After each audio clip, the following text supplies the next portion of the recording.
तो हेलो दोस्तों, मेरा नाम है पुष्पेंद्र गौर और हम आज शुरू करने वाले हैं अपना डिविडेंड का एडजस्टमेंट क्या होगा अपने कंसोलिडेटेड फाइनेंशियल स्टेटमेंट में। ठीक है, तो देखते हैं अब यहाँ पे। So as per AS 13 accounting for investments ने बोला है, कोई भी इंटरेस्ट है, कोई भी डिविडेंड है, कोई भी रेंटल इनकम अगर आपको होती है किसी इन्वेस्टमेंट के ऊपर, तो उसको आपको एज ए इनकम दिखाना है, क्योंकि वो आपका रिटर्न ऑन इन्वेस्टमेंट है। ठीक है, हाउएवर इन सम सर्कमस्टांसेस हम ये बोल सकते हैं कि such inflows represent a recovery of the cost, उस वो रिकवरी ऑफ द कॉस्ट भी हो सकती है and do not form part of your income. कब होता है ऐसा, एग्जाम्पल बता रखा है। When unpaid interest has accrued before the acquisition of an interest bearing investment and is therefore included in the price paid for the investment. The subsequent receipt of the interest is allocated between pre-acquisition and post-acquisition period and pre-acquisition portion is deducted from the cost. ये क्या बोल रहा है कि मान लो आप कोई debenture खरीद रहे हो या फिर कोई भी ऐसी चीज़ खरीद रहे हो जिसके ऊपर इंटरेस्ट अक्रूड है, तो आप अगर उसको मार्केट में खरीदने के लिए जाओगे तो जिससे आप खरीद रहे हो कि क्या वो आपसे जो इंटरेस्ट अक्रूड है उसके पैसे नहीं लेगा? लेगा ना। तो मतलब आप जो पैसे दे रहे हो एक्चुअली में आप इंटरेस्ट के पैसे तो उसको वैसे ही दे रहे हो ना, क्योंकि वो अक्रूड है, तो वो आपकी कॉस्ट थोड़ी है।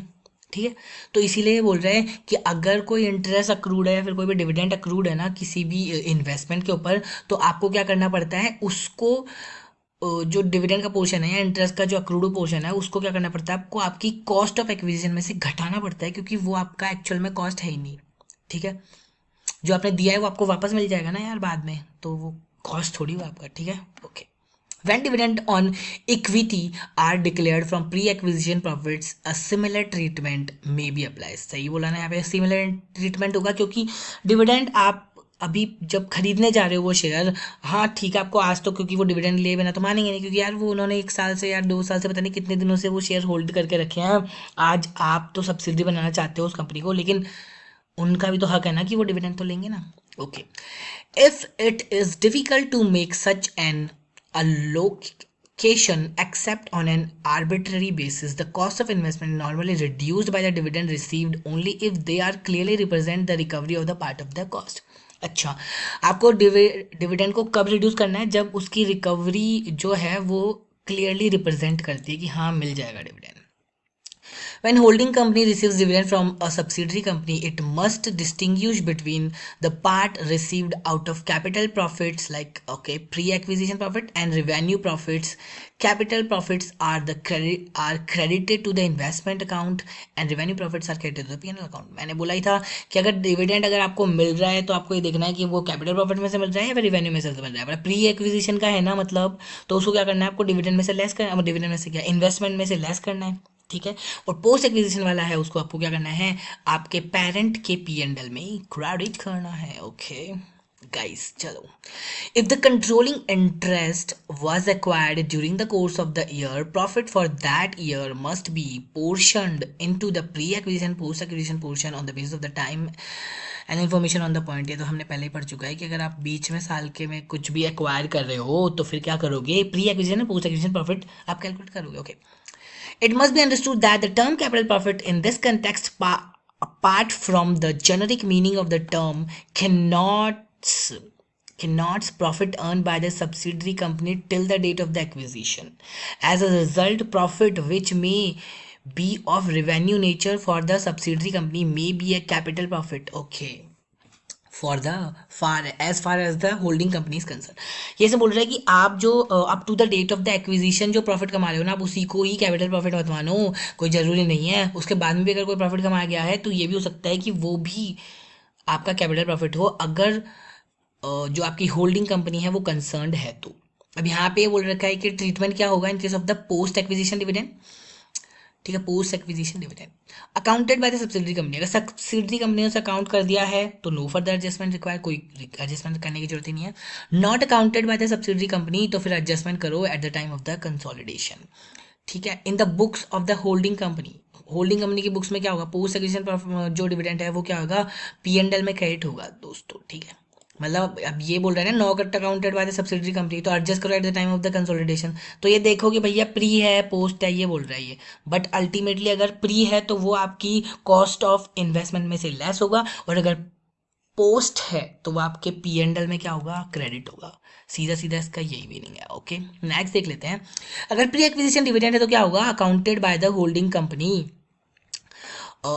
ठीक है, accounted by the holding company if correctly accounted as reduction to the cost of the investment.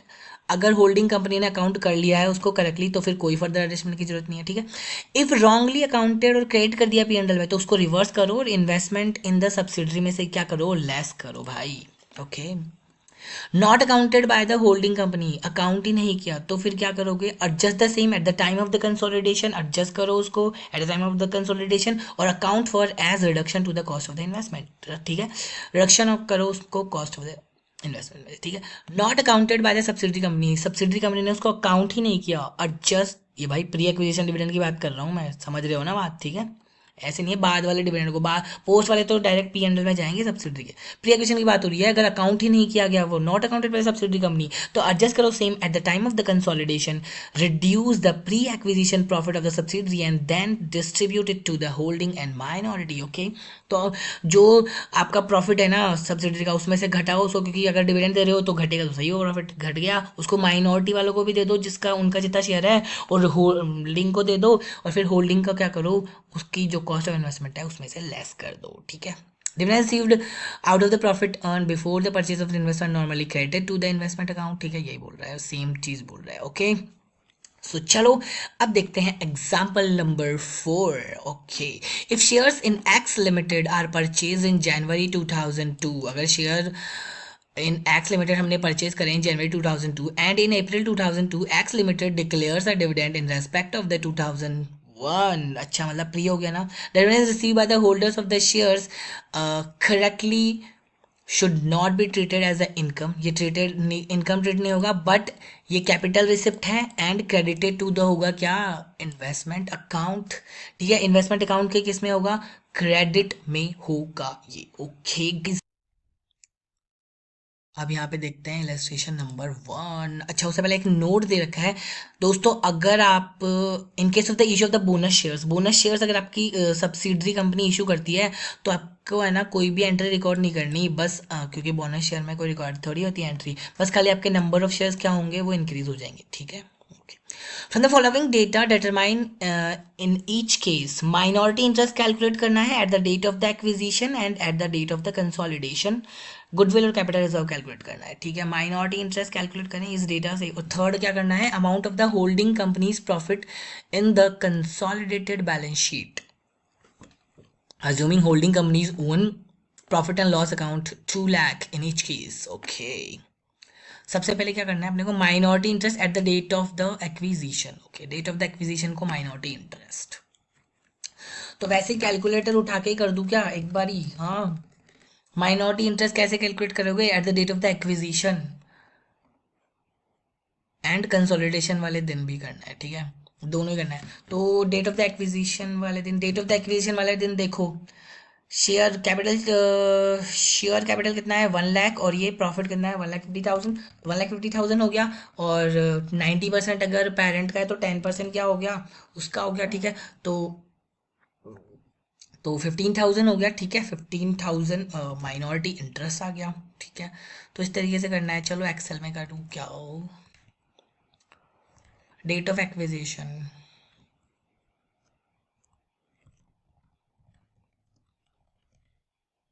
Minus share percentage. ठीक है, रैप टेक्स्ट कर लेता हूँ, के से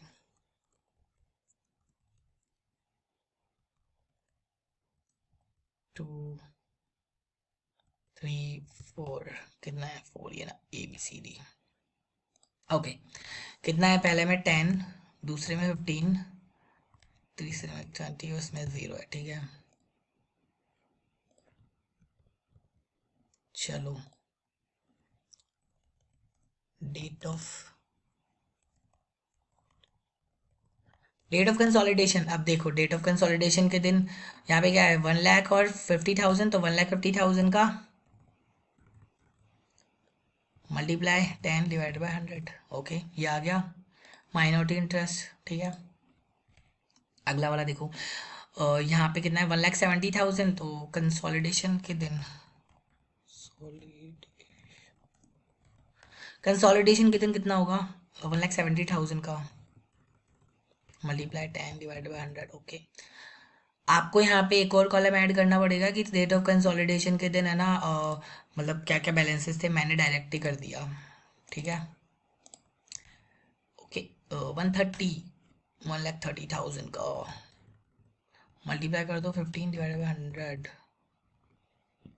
ठीक है। 1,20,000 का, ठीक है, इस तरीके से करना है। Okay, 50,000, 70,000, okay, multiply 20 divided by 100। Okay, बाद में कितना हो गया, 50, 60, 70, सेम ही है। ओके, सेम ही है, यहाँ पे तो जीरो आएगा ना। ओके, सो इस तरीके से करना है दोस्तों आपको, ठीक है। यहाँ पे एक एक कॉलम और ऐड कर देना और बैलेंसेस लिख के और फिर उसका परसेंटेज निकाल देना, ठीक है। ओके, तो इस तरीके से हो गया। अब दूसरा देखते हैं, goodwill and capital reserve calculate करना है हमको। तो गुडविल एंड कैपिटल रिजर्व कैसे करेंगे दोस्तों, यहाँ पे हर एक केस का बैलेंस निकालेंगे पहले तो, ठीक है। एक बार कैलकुलेटर पे करके देखें, फर्स्ट वाले केस का बता रहा हूँ, ठीक है, फिर बाकियों का आप खुद ही कर लोगे ना। 1 लाख ले लो, ठीक है। शेयर कैपिटल है, मेरा प्रॉफिट कितना है, 50,000 है, ठीक है। उसको क्या करूंगा मैं, मल्टीप्लाई कर दूंगा कितने से, 90% से, ठीक है, और लेस कर दूंगा क्या, मेरी जितनी कॉस्ट लगी। मतलब फर्स्ट में कितना आ गया, 5,000 की गुडविल, ठीक है। तो लिख के करके दिखाऊंगे यार, केस पहला कॉलम था, गया केस, दूसरा क्या आ जाएगा, ओ ये ABCD नहीं लिख रहा है यार, ठीक है,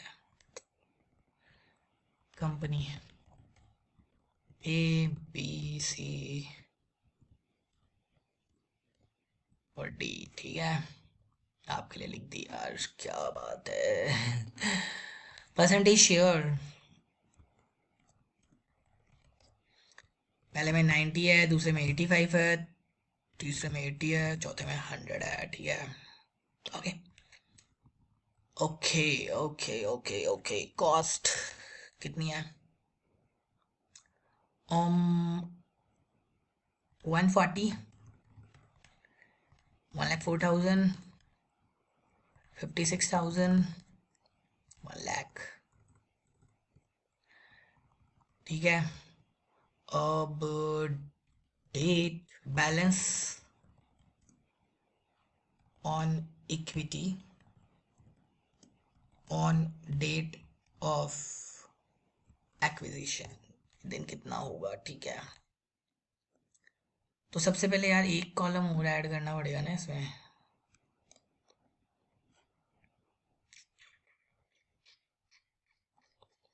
इसके अंदर एक कॉलम ऐड और करना पड़ेगा मेरे बाबू, लेकिन मेरे पास में तो जगह है तो यहाँ पे है नहीं यार। तो आप है ना, मान लेना आप है ना अपनी कॉपी के अंदर जब भी करेंगे ना, तो यहाँ पे क्या करेंगे,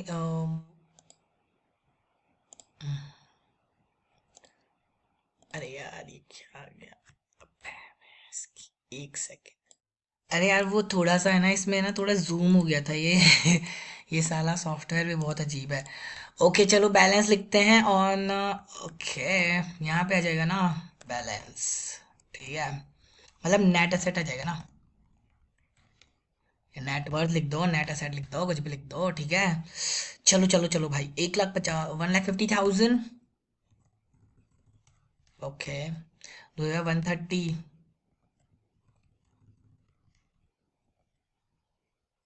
70 एंड 90, 90, ओके ओके। सो ये इतना बड़ा क्यों है भाई, इसको रैप कर दूं, okay guys, okay. Net asset आ चुकी है यहाँ पे, तो चलो अब इनका शेयर निकाल लेते हैं, मल्टीप्लाई कर दूं 90 डिवाइडेड बाई 100 कर दूं, ठीक है, इज इक्वल्स टू, मल्टीप्लाई पे कर दूं 85 डिवाइडेड बाई 100 कर दूं, ठीक है, इज इक्वल्स टू मल्टीप्लाई कर दूं 80 डिवाइडेड बाई कर दूं 100, ठीक है, ये तो पूरा 100 और 100 ही आ जाएगा ना। चलो भाई, अब क्या करूँ यहाँ पे, ये कॉस्ट में से इसको लेस कर दूँ, ठीक है। तो ये क्या आ गया, गुडविल, एक कॉलम तो बना दूंगा किसका, गुडविल का, और दूसरा बना दूंगा क्या, कैपिटल रिजर्व का। तो इसमें तो गुडविल आ जाएगा ना 5,000 का, हमने कैलकुलेट ही कर लिया था ये तो, ठीक है।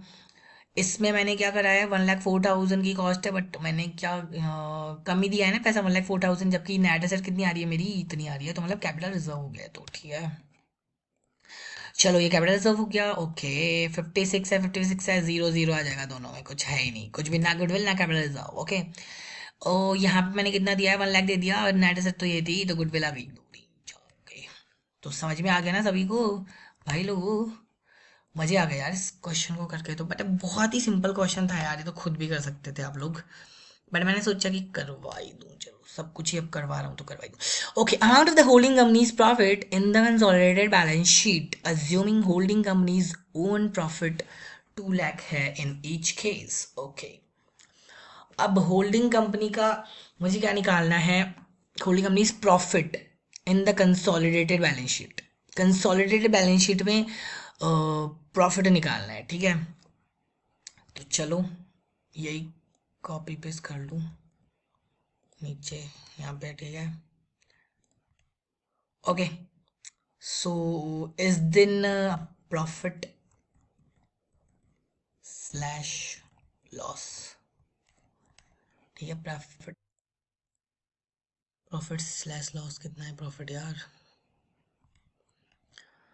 सो देखो यार प्रॉफिट कितना है भाई, 50 और 70, 20,000, इसमें क्या है, 10,000 का लॉस है, थर्ड में क्या है 20 और 20, 0 प्रॉफिट है, फोर्थ में क्या है 40, 50, 15, ठीक है। तो प्रॉफिट स्लैश लॉस एडेड और deducted in parent P and, ठीक है, okay. So guys 20,000 multiply 90 divided by 100, okay. 18,000 का प्रॉफिट क्या हो जाएगा, ऐड हो जाएगा, यहाँ पे ये क्या हो जाएगा, लेस हो जाएगा, और क्योंकि ये लॉस है, डिवाइडेड बाय 100, ओके। यहाँ पे तो कुछ होगा ही नहीं, यहाँ पे क्या हो जाएगा, 15 का 15 ही आ जाएगा, ठीक है। तो ये हो गया, यहाँ पे अपना ये क्वेश्चन खत्म होता है यहाँ पे दोस्तों, मजे आ गए ना, ओके। सो ये क्वेश्चन यहाँ पे खत्म होता है दोस्तों, गाइस, या ओके, ये क्वेश्चन खत्म होता है, और यहाँ पे आप देख सकते हैं आंसर भी, ठीक है, 15 का 15 है, 0 है, 50 85 है, ओके। अच्छा इसने ये 2 कॉलम बनाया है, तो आप लोग देख लेना एक बार आंसर को, है ना, ठीक है। मैंने यहाँ पे थोड़ी कंजूसी करी है, एक कॉलम में ही सब कुछ खत्म कर दिया, ठीक है, ओके। सो देखते हैं illustration number 2, station number ILLUSTRATION, illustration 2, okay guys. Solution देखें, XYZ Limited purchased 80% share of ABC Limited on 1st January 2001 for 1,40,000 रुपए के, मतलब 1,40,000 के 80% शेयर खरीद लिए ABC के XYZ लिमिटेड ने। तो मेरी cost of ACQU acquisition, cost of acquisition कितनी हो गई, 1,40,000, ओके। ठीक है, the issued capital of ABC limited, the issued capital जो है वो कितनी है एबीसी लिमिटेड की ऑन 1st जनवरी, कितनी है, 1,00,000 रुपीज़ है, एंड पी एंडल कितना है, 60,000 है, ठीक है। तो यहाँ पे शेयर कैपिटल कितनी है, शेयर कैपिटल ऑफ ऑफ किसकी है भाई, एबीसी, सॉरी यार, एंड पी एंडल कितना है भाई, पी एंडल कितना है, पी एंडल 60,000, 1 2 3 4, ओके। इसको ऐड कर दिया, इसमें सम का फॉर्मूला लगा देता गधे, ओ सॉरी यार bro. During the year ended 31st December 2001, A Limited earned profit of 20,000, ये बोल रहा है भाई प्रॉफिट अर्न किया है 20,000 का, and at the year and declare dividend of 15,000, इसने 15,000 रुपये का डिविडेंड दे दिया। तो इसका मतलब कि जो 15,000 रुपये का डिविडेंड इसने आफ्टर एक्विजिशन दिया है, ईयर एंड पे दिया है, इसका मतलब किया गया है पोस्ट एक्विजिशन का डिविडेंड है, ये तो हमारे पेरेंट के पी एंड एल में जाएगा, ठीक है। Show by an entry how the dividend should be recorded in the books of the XYZ Limited, okay। X Y Z limited के लिए डिविडेंड कैसे होगा? What is the amount of the minority interest as on 1 January 2001? Minority interest क्या होगा amount 1 January and 31 दिसंबर 2001 को भी बताना है। And also please check whether there should be a goodwill और कैपिटल रिजर्व। ओके, पहले गुडविल कैपिटल रिजर्व कैलकुलेट कर लें। 80% किया है ना हमने, तो शेयर ऑफ PARENT पेरेंट, ठीक है, multiply 80 divided by 100। Okay, less कर दूँ कॉस्ट ऑफ एक्विजिशन, ठीक है। तो मेरे पास में क्या आ जाएगा? गुडविल। ओके, गुडविल आ गई 12,000 रुपये की, ठीक है, ठीक है ना। CULAR, particular and amount. Okay guys, मजे आ गए। कॉस्ट ऑफ एक्विजिशन यहाँ पे भी था, मैंने यहाँ पे क्यों लिखा हो, फिर ऊपर क्यों लिखा है गद्दामान। ओके, ओके गाइस, अब क्या करते हैं, माइनॉरिटी इंटरेस्ट कैलकुलेट कर लें। या